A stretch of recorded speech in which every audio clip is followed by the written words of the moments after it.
Did this Wes Anderson film live up to his directorial name, or was it another flop like Asteroid City? Let's talk about it. Hi, welcome back to another episode of Andrew's Movie Reviews. Today we're in the middle of broad daylight. I just watched the movie in the middle of the day for the first time like forever. I don't think I've ever watched a movie in the middle of the day, but for scheduling reasons I did. But yeah, I watched the Phoenician scheme, and I have some thoughts. Let's put it that way. I will say a couple disclaimers. One, they had the really comfortable seats at the auditorium I was in, so I low-key almost fell asleep like 3 times because it was super comfortable. But it wasn't for anything like long. Like at most like a minute. But yeah, the second thing is my stomach hurt the entire fucking time because I got this like popcorn from the movies. Ooh, see? And it like messed up my stomach because like it tasted weird and now my stomach hurts. And it was hurting through the entire movie. So I had a lot of factors going into this film that did not benefit the film by its own, and by not by its own fault, by other third-party problems that arise. But yeah, I guess the quick and dirty version of this review is A, if you like Wes Anderson films, I think you'll like this. If you don't, obviously you're not going to watch it. And B, it's definitely not one of his best films by any stretch. It's probably high middle of the pack. Like, it was cool. It was good. It just, like, when I left, I just, like I watched it and I was enjoying it. And then the movie ended and I'm like, okay, cool. And that's how I felt. Like, it didn't stick with me. This movie will not stick with me whatsoever. I think it's a good watch. But besides that, I don't think it's anything special, to be honest. And that being said, like I'm giving this like a Wes Anderson rating. I've only ever seen like 2 Wes Anderson films. I want to change that because I loved Grand Budapest Hotel. That was one of my favorite movies I've watched this year because I actually haven't watched a Wes Anderson film until this year. I watched a little bit of the Royal Tenenbaums and I didn't love it that much, but I didn't finish it either. And then I want to watch Fantastic Mr. Fox, and besides that, I haven't watched any other one. So I guess I'm still technically new to Wes Anderson, so I don't know if I can make these claims. Maybe I just don't like Wes Anderson, but I really liked Grand Budapest Hotel, so I don't think so. But I don't know. Let me know how you guys feel about Wes Anderson. I'm curious.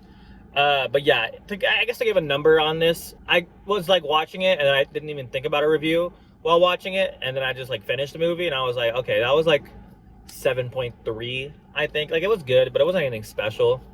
The pros I could say is I really like the cast. I think Benicio del Toro, the girl whose name I don't know, Michael Cera, they were good. The cameos, like Tom Hanks, I don't know if they're cameos, but Tom Hanks, Bryan Cranston, I like them. Like, everyone was cool. They all did a good job. They're very quirky, as they should be. The cinematography-wise, I like Wes Anderson cinematography. It's very structured and very, like, artistic, I guess I could call it. Like the opening credits, this shouldn't be a spoiler, but the opening credits, I loved how like they're laid out like on the bathroom floor, like all symmetrical looking. I love that. I like a Wes Anderson looking film. I love his quirkiness and his weirdness. That's what makes it a Wes Anderson film. So I like that parts. The only thing I didn't really like was the story. And I guess we'll have to go into spoilers to describe the story. So if you haven't watched this yet, do. But I just didn't vibe with the story very much. And maybe that's because I was a little sleepy, so I didn't fully pay attention because I felt like shit and was a little sleepy. So I think maybe I missed a few parts, but I don't think so. So like the whole premise, right, is that he's about to get killed by these assassins, and he tries to pass on the fortune to his daughter, who may or may not be actually his daughter. I was a little fuzzy about that, but I think it's not the daughter. I think it's the brother, the Uncle Nubis, whatever his name is. Oh my God, I forgot his name. Benedict Cumberbatch. But the whole movie is them trying to talk to other people to change the contracts because the people trying to sabotage him by changing the price of the market for like the tools that he needs to build his stuff. So he goes around Phoenicia, which I'm not even sure is a real place or not. I'll put it up right there if it is.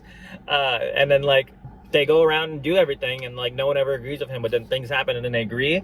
And then the part that like really confused me was around the end, where like after the plane crash, where they get like picked up by the militia people and taken back to their place, and like literally everyone's there, and they like, well, Michael Cera already revealed to himself as a double agent, which was cool, right? But then I guess everyone just becomes like chummy at the end for some reason, besides the uncle. Like the militia joins his side, the fucking CIA agents were like on his side because they were all sitting at the table looking at like the grand reveal of the thing. And I guess I didn't understand why everyone decided to join forces at the end. Like, it just happened. Maybe I missed something. So maybe if I did, just yell at me. That's fine. I'd probably have to rewatch this film eventually. Not in theaters, but probably eventually at some point. But I don't know. Like, the story was unfolding. I was enjoying the story, but I never really, like, jived with the story. Like, it didn't feel very compelling or moving or anything like that. It just felt like a random story. And I guess in a way you could also say this thing about Grand Budapest, but Grand Budapest, it had good character growth to it. This one, I guess, did have character growth with I'm gonna forget names already. Zaza, Benicio del Toro, like he's becoming more and more religious and more understanding of his daughter. But I feel like he kind of always had that. Like he always liked his daughter more than everyone else. So I don't know. But I feel like Grand Budapest had a much better character arc throughout. And I feel like I actually like the casting or the acting more in Grand Budapest than I did this. Because I like Ralph, I'm gonna say his last name wrong, Fins, whatever. But yeah, I don't know. This shouldn't be a long review because honestly, I don't know how to feel. Like, I think if you like Wes Anderson, like I said, watch this. It's one of the middle good ones. Like, it's still a good Wes Anderson film. It's just like, I don't know. It's forgettable for me. Like, I won't remember watching this film 2 years from now. Maybe I'll rewatch it at some point, but honestly, while watching this one, I kind of just wanted to rewatch Grand Budapest Hotel because I really like that one. So, I don't know. Like I said, 7.3. The way I talk about it makes me feel like I didn't like it. I did like it. Like, I enjoyed the ride. I just got off the ride and I was like, okay, cool, ride's over. You know what I mean? So yeah, like a 7.3. I wouldn't go higher. Honestly, I was gonna say 7.2, but I thought I was being too mean, so I said 7.3. So yeah. Let me know how you guys felt about the movie though. Did you guys like the movie? Do you feel the same way I did, where it was just fine? Am I full of shit and I should watch the movie better without falling asleep or fucking feeling like shit because of the stupid popcorn I ate? Let me know. But yeah, thank you guys for watching. I think next I might actually watch The Materialist because I saw some good reviews for it, and sometimes I like rom-coms. I can't help myself. So yeah, maybe we'll watch that. If not, I think F1 comes out pretty soon that I'm kind of excited for. It might be shit, I don't know, but it looks enjoyable. But yeah, I don't know if I want to watch How to Train Your Dragon. I've never even watched the original How to Train Your Dragon, but we'll see. We'll see. But yeah, thank you guys for watching. Have a fantastic rest of your day, and I don't know, go watch the movies. Goodbye.